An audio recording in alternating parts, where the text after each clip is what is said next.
All right, let's dive in. Today, we are cracking open one of the heaviest, most talked about, and, let's be real, most intimidating books out there. Karl Marx's Das Kapital. It's a beast of a book for sure, with this massive reputation. But Marx's goal was actually pretty simple. He wanted to pull back the curtain on how our world really works. Right from the get-go, Marx hits us with this image. Think about that for a second. He's basically saying, I'm going monster hunting. He's not writing some dry academic text. He believed that the modern economy was haunted by these invisible forces, these monsters that control our lives. And his whole project was to make them visible, to force us to see what we'd rather ignore. Now, before we get into the nitty-gritty of the theory, you really have to understand where this book came from.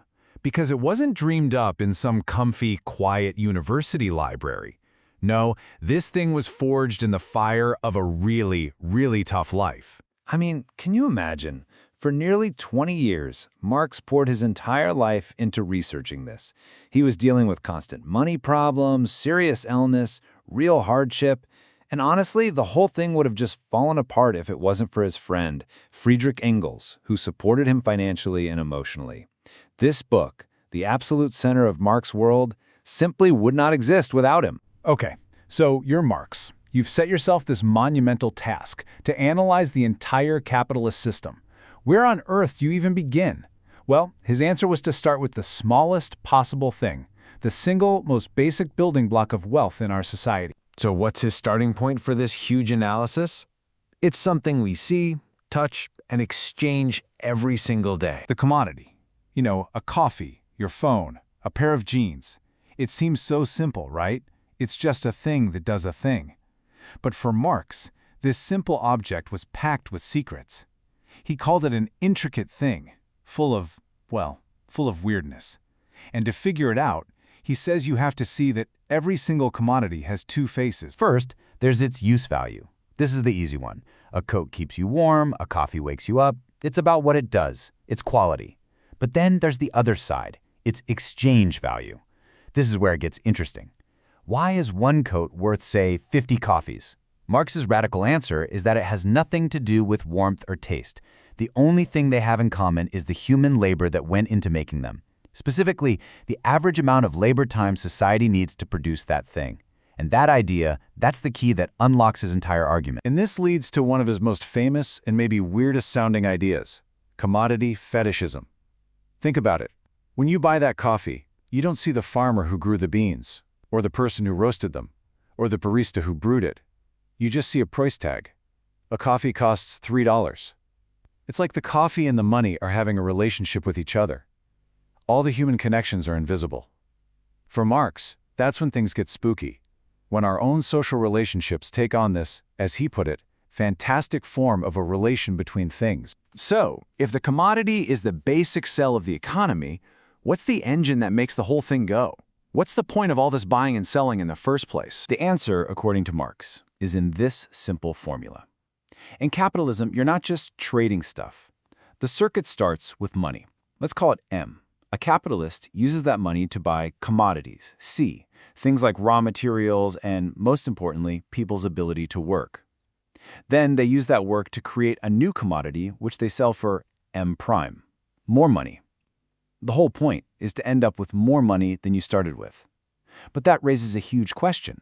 Where does this more money, this extra bit, actually come from? And here's Marx's big answer. Surplus value. The logic goes like this. Your wage doesn't pay for your entire day of work. It just pays for what you need to survive and come back to work tomorrow, your food, rent, etc. And a worker, Marx argues, can produce enough value to cover that wage in just a few hours. The rest of the day? Any value you create in that extra time is surplus value, and it goes straight to the capitalist as profit. So if you're the capitalist, the name of the game is to make that surplus time as long as possible. And he says there are basically two ways to do that. The first is what he calls absolute surplus value. This is the brute force method. Just make people work longer hours. If your wage is covered in 4 hours, an 8-hour day creates 4 hours of surplus. A 12-hour day creates 8. Simple. The second way is relative surplus value. This is the work smarter, not harder approach, for the capitalist anyway. You bring in new technology or make the process more efficient. That way, the worker covers their wage in less time, which means more of their day is spent creating surplus value for you. And to show this wasn't just a theory, Marx pulled real, gut-wrenching stories directly from official government reports of the time. He tells the story of Mary Ann Walkley, a 20-year-old seamstress. During a busy period making dresses for high society, she was forced to work for 30 hours in a row. And she died. The doctor's official conclusion, which Marx quotes, was simple overwork. It's a chilling example of the human cost of that drive for absolute surplus value. Okay, so we've seen how profit is made on the factory floor. But what happens when you zoom out and look at the whole system? What are the big society-wide consequences of this constant, relentless drive to accumulate more and more wealth? Well, one of the biggest effects, Marx argued, is that the system is incredibly unstable. He tracked the English cotton industry and found this wild roller coaster pattern, a period of huge prosperity followed by a sudden, devastating crash over and over again. For him, this boom and bust cycle wasn't a flaw in the system, it was a feature. It's just how it works. This instability also leads to another one of his big ideas, the Industrial Reserve Army. It's a grim name, but here's the concept. As companies chase relative surplus value by bringing in new machines and becoming more efficient, some workers get laid off. They become, in his words, superfluous. This creates a permanent pool of unemployed people that, he argues, serves two key functions for capital. It keeps the wages of the employed people down, because there's always someone to replace them, and it provides a ready-made workforce to hire when the economy suddenly booms again. And look at this number. It's a perfect illustration of what he was talking about. Between 1861 and 1868, the UK cotton industry got way more productive. They had more machines, more power, but they employed over 50,000 people fewer. Technology was actively displacing workers. And where do those 50,000 people go? Into that reserve army. And you have to realize this wasn't just a local thing happening in England. It had massive global ripple effects. The rise of Britain's super-efficient, mechanized textile industry completely wiped out traditional weavers in other parts of the world. The Governor-General of India wrote this absolutely haunting line, saying the competition was so fierce that the bones of the cotton weavers are bleaching the plains of India.